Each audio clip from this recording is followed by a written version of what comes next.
পয়সা দ্বারা আপনি ঔষধরে তো কিনতে পারবা, কিন্তু পয়সা দ্বারা আপনি সুস্থতারে কিনতে পারতা না।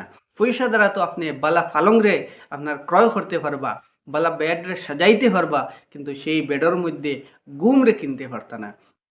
পয়সা দ্বারা আপনি তো সুন্দর সুন্দর পরিধানের কাপড় ক্রয় করতে পারবা, কিন্তু পয়সা দ্বারা সৌন্দর্যতারে আপনি কিতা করতে পারতা না, খরিদতে পারতা না, ক্রয় করতে পারতা না।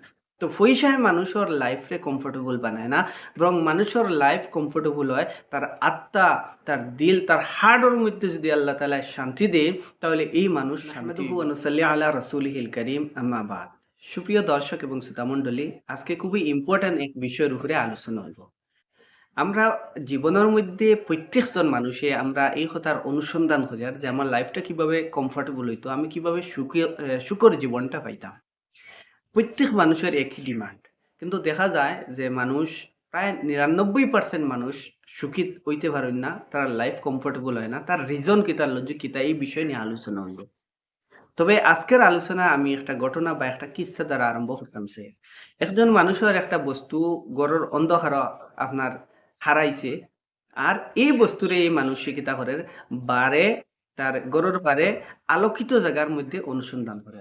এমন পরেশানির মধ্যে, এমন কষ্টের মধ্যে, যে কেহ যদি তার এই ফেসরে দেখে, তাহলে বুঝতে পারবো যে এই মানুষ সুখী না, এই মানুষ বড় অসুবিধার মধ্যে, বড় কষ্টের মধ্যে। তো এই বান্দায় আপনার এই যে বস্তু হারিছে, যে বস্তু গুম হয়েছে, ওটারে বারর আলোর মধ্যে কিতা হতরা অনুসন্ধান হতরা। এখন এই হইলো, ভাই কিতা হতো তুমি খুঁজাও, ব্যবহার কিতা বিলে আমার একটা বস্তু হারিছে, আমি ওটার অনুসন্ধান করি। আর এই বিচারায় আপনার এই বেটার কষ্ট দেখিয়া এই বিষটা হেল্পর লাগিয়া হেও কিতা করলো, আপনার খুঁজানি আরম্ভ করলো।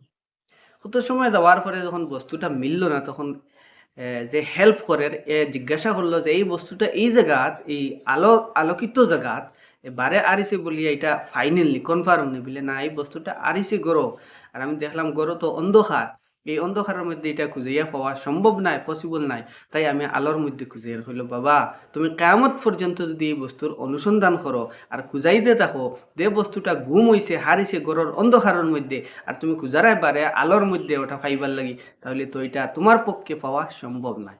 ঠিক এইভাবে হয়ে গেছে আমরার জীবন। আমরা আমরা যে বস্তুটা আরিছে, এই জায়গাত অনুসন্ধান না করিয়া, এই জায়গাটারে না খুঁজাইয়া, যে জায়গাত আপনার অনুসন্ধান করলে, খুঁজাইলে আপনার এই বস্তু হারা বস্তু, যে আপনি সুখী হইতে পারতরা না, আপনার লাইফে কমফোর্টেবল বানাইতে পারতরা না, যে জায়গার মধ্যে অনুসন্ধান হতরা, কিন্তু এই জায়গাতে আপনি কখনো হইতা না। আমরার থিঙ্কিং এবং মাইন্ডসেট হইয়া থাকলো যে খেরর গেছে পয়সা যদি হয়ে যায়, টাকা যদি হয়ে যায়, তাহলে এই মানুষ সুখী, তা কখনো না, নেবার কখনো না। কিতার লাগি তার কারণ হইয়া থাকলো, তার দুইটা উদাহরণ। এই পৃথিবীর মধ্যে বর্তমানে সব থেকে বড় সম্পত্তিশালী, সব থেকে বড় ধনী ক্যাপিটালিস্ট আর ট্রিলিয়নার হইয়া থাকলো এলন মাস্ক। এই এলন মাস্কর লাইফস্টাইল ডে এবং লাইফ হিস্টোরি যদি আপনি স্টাডি করেন, তাহলে দেখবা যারে তার মেয়ে কিতা করছে, তার লগে সম্পর্ক রাখার থেকে বিচ্ছিন্ন, সম্পর্ক রাখারে বিচ্ছিন্ন করছে। এবং এই বন্দায় এক নাই, দুই নাই, তিনটা পর্যন্ত ম্যারেজ করার পরেও তার যে ওয়াইফ, যে তার লগে দেখা আপনার পছন্দ করছে না। যদি পয়সার মধ্যে শান্তি থাকতো, যদি পয়সা হইলে লাইফ কমফোর্টেবল হইতো, তাহলে পৃথিবীর মধ্যে সব থেকে ধনী যে ব্যক্তি, এই ব্যক্তির লগে নিজর মেয়ে সম্পর্ক রাখারে বিচ্ছিন্ন করলো না, মানে নিজর স্ত্রী, নিজর বিবিয়ে এই স্বামীর থেকে ডিভোর্স এবং আলোক হওয়ার লাগি চেষ্টা করলো না। মানে এই উদাহরণ দ্বারা বোঝা গেল যে শুধুমাত্র পয়সার মধ্যে শান্তি নাই, বরং শান্তি অন্য কোনো জায়গার মধ্যে আছে, যেটা আমরা খুঁজাইয়ার না বা অনুসন্ধান করিয়ার না।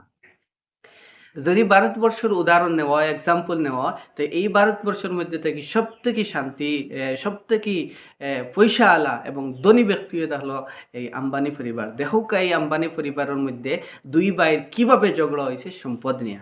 এখন ঝগড়া যে একটা, আপনার লড়াই যে একটা, এটার আপনার শুরু হয়ে থাকে হিংসার থেকে।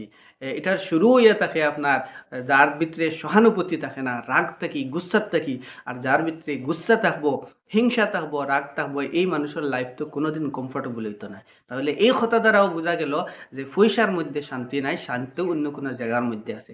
আমার ভাই হলার বুজুর্গ হল, দেখুকা পয়সা দ্বারা আপনি ঔষধরে তো কিনতে পারবা, কিন্তু পয়সা দ্বারা আপনি সুস্থতারে কিনতে পারতা না। পয়সা দ্বারা তো আপনি বালা ফালংরে আপনার ক্রয় করতে পারবা, বালা বেড রে সাজাইতে পারবা, কিন্তু সেই বেডের মধ্যে গুম রে কিনতে পারতা না। পয়সা দ্বারা আপনি তো সুন্দর সুন্দর পরিধানের কাপড় ক্রয় করতে পারবা, কিন্তু পয়সা দ্বারা সৌন্দর্যতারে আপনি কিতা করতে পারতেন না, খরিদতে পারতেন না, ক্রয় করতে পারতেন না। তো পয়সায় মানুষের লাইফরে কমফোর্টেবল বানায় না, বরং মানুষের লাইফ কমফোর্টেবল হয় তার আত্মা, তার দিল, তার হার্টের মধ্যে যদি আল্লাহ তাআলা শান্তি দেয়, তাহলে এই মানুষ শান্তি হইব।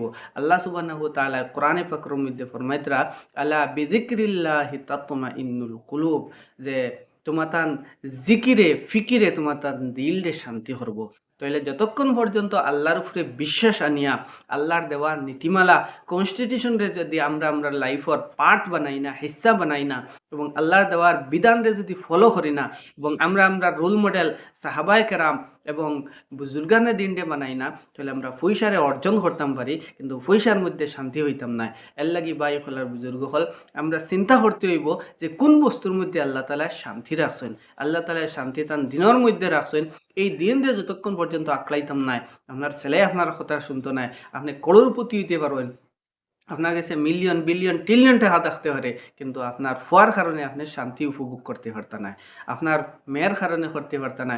আপনি যে সোসাইটিতে বিলং করতরা, সেই এই সোসাইটিতে যদি ইসলামিক সোসাইটি হিসাবে যদি আপনি গড়িয়ে তুলতে পারেন না, তাহলে এই সমাজের মধ্যে আপনি কুটুবুতি থাকবা, কিন্তু ঘরের মধ্যে ঘুমে ধরতো না যে কোন সময় সুর আইজারনি, ডাকাইতে আইজারনি, খেয়েও গুল্লি করি দেননি। তো আপনার পয়সায় শান্তি আনতো না, শান্তি আনবো যদি ইসলামিক কারিকুলাম, ইসলামের মধ্যে যে নীতি যেগুলো আছে, ইসলামে যেভাবে সোসাইটিরে গড়িয়ে তোলার কথা হয়েছে, ইসলামে যেভাবে মরাল স্ট্যাটাসরে আপনার ক্রিয়েট করার কথা হয়েছে, এইভাবে যদি করতে পারেন, তাহলে জীবনের মধ্যে শান্তি আইব, আপনার লাইফ কমফোর্টেবল হইব। নতুবা আপনি তো এইভাবে কমফোর্টেবল লাইফে গুজাইতে যেভাবে এই হারিয়ে যাওয়া বস্তু বেটায় আর এই এক জায়গার মধ্যে আর অনুসন্ধান করে এক জায়গার মধ্যে। আল্লাহ রাব্বুল ইজ্জত আমরা বুঝার তৌফিক আতা করতে, আল্লাহুম্মা আমিন।